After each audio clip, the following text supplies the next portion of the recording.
আজকে আমরা আপনাদের কাছে ওয়েস্ট বেঙ্গল এসআইআর এর যে ড্রাফট লিস্ট পাবলিশড হয়েছে, সেখানে আপনাদের খসড়া তালিকায় যে কাদের কাদের আপনাদের নাম বাদ গেল বা কোন কোন বুথ থেকে কত কত নামগুলো বাদ গেল, সেগুলো আপনারা কিভাবে দেখবেন সেগুলো আজকে আমরা এই ভিডিওর মাধ্যমে দেখাবো।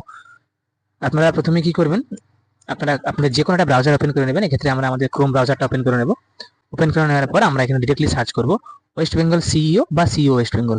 সার্চ করার পর প্রথমেই যে ওয়েবসাইটটা আসবে, অফিসিয়াল যে ওয়েবসাইটটা সিইও ওয়েস্ট বেঙ্গল .wb.gov.in, এখানে আমরা ক্লিক করার সঙ্গে সঙ্গে আমাদের কাছে একটা পপ আপ চলে আসবে।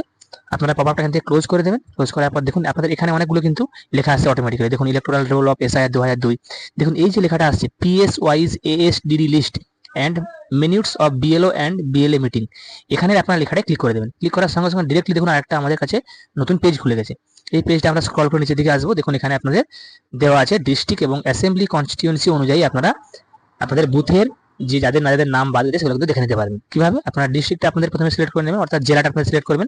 জেলা সিলেক্ট করার পর আপনাদের যে অ্যাসেম্বলি কনস্টিটিউয়েন্সি সেটা আপনারা এখান থেকে সিলেক্ট করে নেবেন। সিলেক্ট করে নেওয়ার পর সঙ্গে সঙ্গে আপনি যখনই এসি নেমটা আপনারা এখান থেকে সিলেক্ট করে নেবেন, তখনই আপনাদের যে বুথের নাম, দেখুন পোলিং স্টেশন নেম, বুথের নামগুলো কিন্তু এখানে চলে আসবে। বুথের নামগুলো কি আপনারা এরকম দেখবেন যে আপনাদের বুথের নাম কোনটা, দেখুন এখানে সমস্ত বুথগুলো ওই এসির আন্ডারে সেগুলো দেওয়া আছে, আপনারা এখান থেকে দেখে নেবেন। দেখার পরে আপনারা যেটা আপনাদের হবে সেটা আপনারা কি করবেন, জাস্ট আপনারা এখানে ডাউনলোড অপশনে ক্লিক করে দেবেন। তার সাইডে ডাউনলোড অপশনটা ক্লিক করে দেওয়ার সঙ্গে সঙ্গে দেখুন আপনাদের কাছে কিন্তু ওই বিধানসভা ক্ষেত্রে আপনাদের ওই স্কুলের অর্থাৎ ওই পোলিং বুথের কিন্তু যাদের নামগুলো বাদ গেছে সেগুলো কিন্তু অটোমেটিক্যালি এখানে দেখিয়ে দেবে। দেখুন আপনাদের এখানে এপিক নাম্বার, নির্বাচকের নাম এবং তার সঙ্গে সঙ্গে আপনাদের অভিভাবকের নাম, পুরনো অংশ নম্বর, পুরনো ক্রমিক নম্বর এবং তার সঙ্গে সঙ্গে আপনার দেখুন কি কারণে আপনাদের নাম বাদ গেছে সেটা কিন্তু স্পষ্টভাবে এখানে দেখিয়ে দেওয়া আছে। দেখুন কোনটা দেখুন স্থায়ীভাবে স্থানান্তরিত হয়ে গেছে, অর্থাৎ পার্মানেন্টলি শিফট হয়ে গেছে এই ভোটার, কোনো ভোটার মৃত আছে, কোনো ভোটারকে খুঁজে পাওয়া যায়নি বা অনুপস্থিত। হ্যাঁ, এরকম দেখুন এই সমস্ত কারণগুলোর জন্য কিন্তু নামগুলো পোলিং বুথ থেকে নামগুলো বাদ চলে গেছে।